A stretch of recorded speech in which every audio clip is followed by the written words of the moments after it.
Welcome back. میرے ساتھ آج روبی طارق موجود ہیں. بریک سے پہلے ہم نے بہت ساری چیزوں پر بات کی کہ شکر کیسے کیا جائے, استغفار کیسے کیا جائے.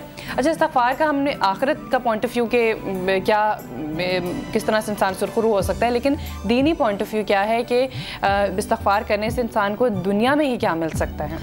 جی, اس میں سبین یہ ہے کہ استغفار کرنے سے انسان کو دنیا کی نعمتیں بھی ملتی ہیں, اور اس کا ہمیں پتہ کہاں سے چلتا ہے؟ ایک حدیث سے پتہ چلتا ہے کہ جس میں آپ صلی اللہ علیہ وسلم نے فرمایا کہ جو استغفار کو لازم پکڑ لے گا, اللہ تعالیٰ اس کی ساری مشکلات, اس کے اس کے غم سے نکلنے کا اس کے لیے راستہ بنا دیں گے, اور اس کو وہاں سے رزق دیں گے کہ جہاں سے وہ گمان بھی نہیں کر سکتا.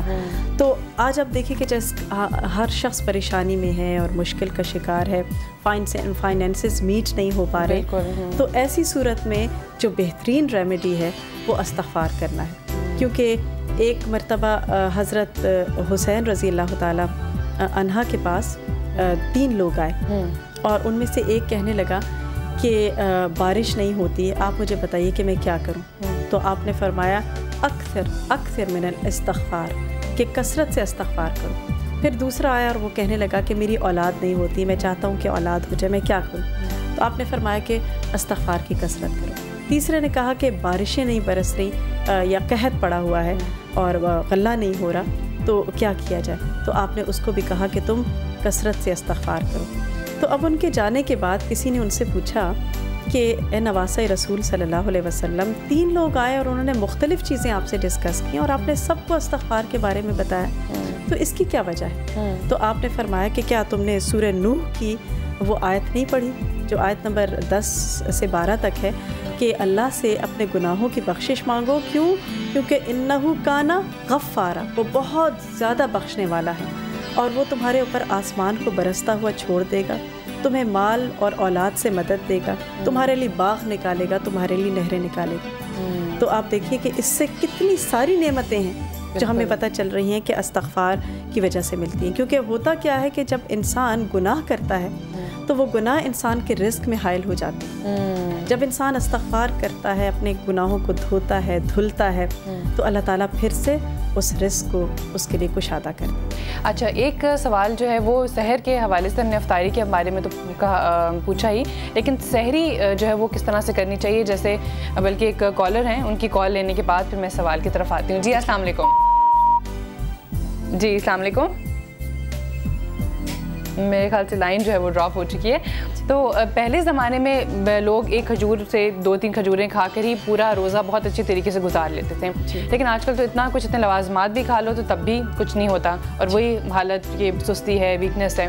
تو پہلے میں اور اب میں کیا فرق ہے, اور سنت کے اور دینی لحاظ سے ہمیں کس طرح سے سحری کرنی چاہیے؟ آپ دیکھیے نا کہ وہی والی بات آ جاتی ہے کہ اب ہم اتنی مرغن غذائیں کھا لیتے ہیں کہ ہم سست ہو جاتے ہیں, جبکہ صحابہ کرام جو تھے وہ رمضان کی حالت میں انہوں نے جنگیں لڑی, اور اتنے وہ ایکٹیو تھے, اتنا کس طریقے سے ان کے روزے گزرتے تھے اور بہترین عبادات. تو اس کی وجہ یہ ہے کہ کھجور جو ہے وہ ایک ایسی چیز ہے کہ جس کے اندر اللہ تعالیٰ نے کیلشیم, پوٹیشیم, بہت کچھ رکھ دیا ہے. اگر آپ اسی کو کھا لیتے ہیں تو اس سے وہ ساری نیوٹریشن اور وہ ساری غذائیت مل جاتی ہے کہ جو انسان کو ضرورت ہو سکتی ہے.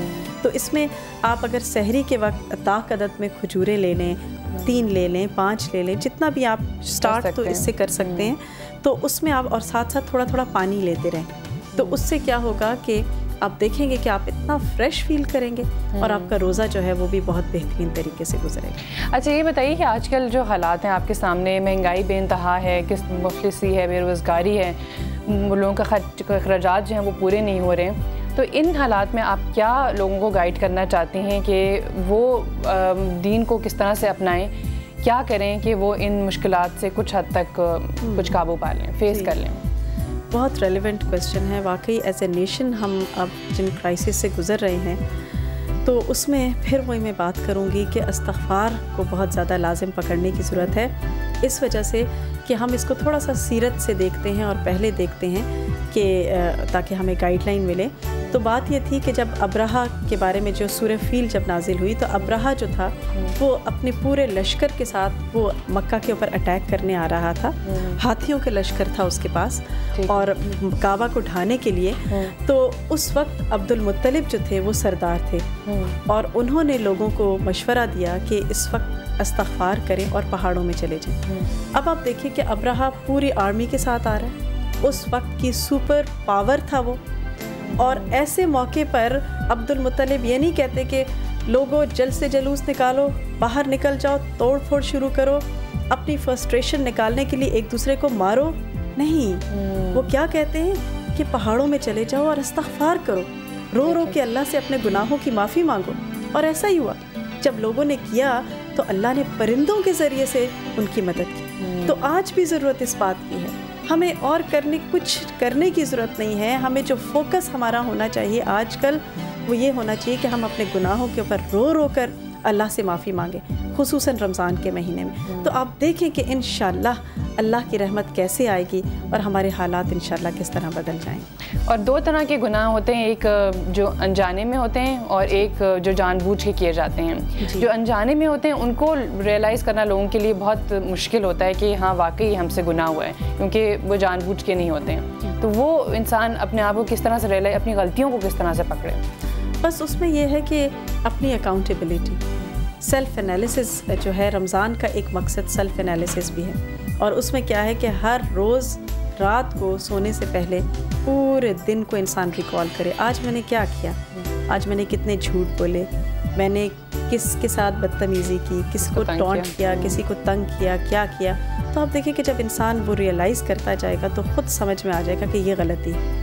اور اس وقت پھر انسان جب سمجھ میں آئے, نظر آنے لگے, تو پھر انسان توبہ کرے. اور اس کے لیے دعا بھی مانگنی چاہیے کہ اللہ تعالیٰ میری غلطیاں مجھے دکھا دے تاکہ میں یہیں پہ ان کا ازالہ کر جاؤں. اچھا, ایک چیز جو وہ بہت عام ہو گئی ہے وہ ہے ڈپریشن. ڈپریشن ایسا ہے کہ ہر دوسرے کو, اکثر خواتین کو بھی ڈپریشن جو ہے وہ بہت زیادہ ہو رہے ہیں. تو کیا یہ دین سے دوری ہے؟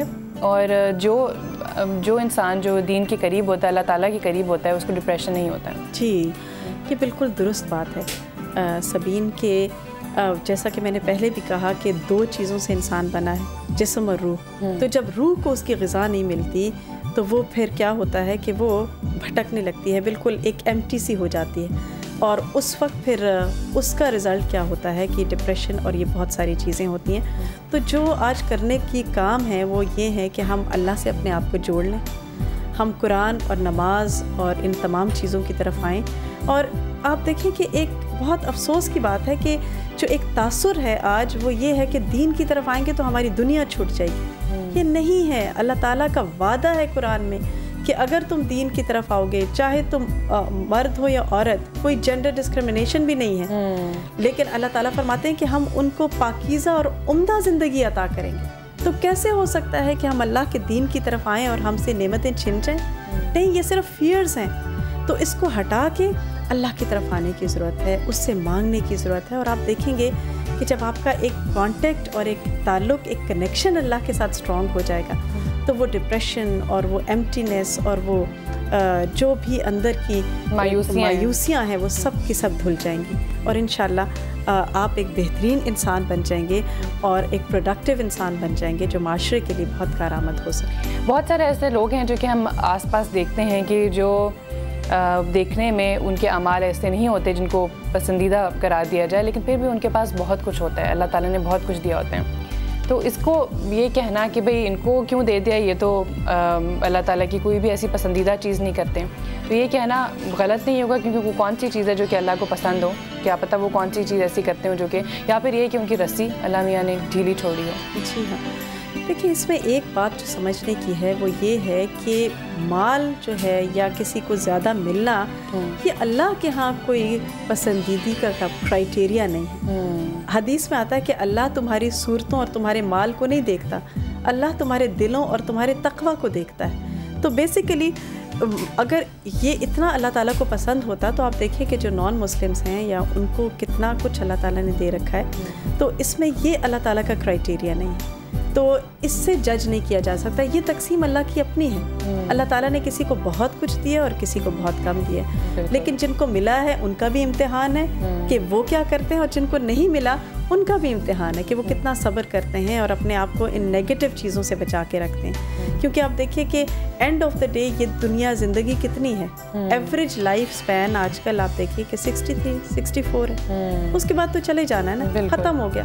تو وہاں جا کے جو ہمیشہ رہنا ہے, اگر وہاں کی زندگی اچھی ہو جاتی ہے تو اس کے مقابلے میں اگر یہاں نہیں بھی ملا تو کوئی بات نہیں. اور اس جو اللہ تعالیٰ نے رزق دیا ہے اس کا مقصد سمجھنے کی ضرورت ہے کہ کس لیے دیا ہے, کس کی کیا, اس رزق سے کتنے لوگوں کے چولہے جل رہے ہیں, کتنے لوگ جو ہیں وہ جن کی روزی جو ہے اس وجہ سے چل رہی ہے. بالکل. اللہ تعالیٰ اینڈ آف دا ڈے یہ نہیں دیکھے گا کہ کون سی گاڑی آپ چلا رہے تھے, آپ کتنے بڑے گھر میں رہ رہے تھے, یا آپ کے پاس کتنے ڈیزائنر کے کپڑے تھے. اللہ تعالیٰ یہ دیکھے گا کہ اس گھر میں رہتے ہوئے آپ نے کیا کیا, کتنے غریبوں کے گھر کے چولہے جلے جیسے آپ کہہ رہی ہیں, کتنا آپ نے خیال رکھا, اس گاڑی سے آپ نے کتنے اچھے دین کے اور خیر کے اچھے کام کیے, یا لوگوں کو, انسانوں کو فائدہ پہنچایا. تو بیسیکلی امتحان یہ ہے کہ ہم اس مال کا استعمال کیسے کرتے ہیں, اس کو اسراف میں اڑاتے ہیں, گناہ کے کاموں میں اڑاتے ہیں, یا ہم اس کو اچھے کاموں میں استعمال کر کے اپنی جنت بناتے ہیں. بالکل. ایک چھوٹی سی ایک سٹوری میں ایک رائٹر کی پڑھی تو انہوں نے بڑی اچھی بات کی تھی کہ ایک شخص تھا جو کہ بہت امیر تھا, ان کے باپ دادا سے پیسہ چلا آ رہا تھا. ان کے پاس ایک مالی تھا جو کہ پورے خاندان کے ساتھ رہتا تھا, اور وہ بھی بہت بوڑھا اور بہت سالوں سے ان کے پاس تھا, ہمیشہ سے. تو ایک دن کیا ہوا کہ ویسے تو وہ بہت تحمل مزاج انسان تھا, لیکن کسی بات پہ غصہ آ گیا اور اس نے مالی کو بہت ڈانٹا اور اس کو نوکری سے نکال دیا. وہ بیچارہ اپنے گھر والوں کو لے کے چلا گیا, پتہ نہیں در بدر ہوا کیا ہوا, اس کا کوئی نہیں تھا دنیا میں. اور تو اس کے بعد کیا ہوا کہ اس جو شخص تھا اس کو اتنا نقصان ہونا شروع ہو گیا اپنی بزنس میں, کاروبار اس کا ختم ہونا شروع ہوا, اور کرتے کرتے جتنا اس کا بے شمار پیسہ تھا, کروڑوں کی اس کی جائیداد تھی, وہ ختم ہوتے ہوتے بالکل ہی ختم ہو گئی, وہ روڈ پہ آ گیا. تو اس کو سمجھ نہ آیا کہ میں نے ایسا کیا کیا ہے کہ جو اللہ تعالیٰ نے سب کچھ مجھ سے چھین لیا ہے. تو کسی وہ ڈھونڈتا رہا, بالکل تھوڑا سا نیم پاگل سا ہو گیا. تو کسی نے اس کو کہا کہ تم نے کوئی ایسا کام کیا ہے کہ جو اللہ تعالیٰ کو پسند نہیں آیا, کیونکہ ہر انسان کو کوئی نہ کوئی مقصد سے انسان بھیجتا ہے. تو تمہیں جو رزق دیا تھا وہ ہو سکتا ہے کسی کی روزی اٹیچ ہو, جب وہ ختم ہو گئی تو تمہیں رزق دینے کا کوئی مقصد نظر نہیں آتا.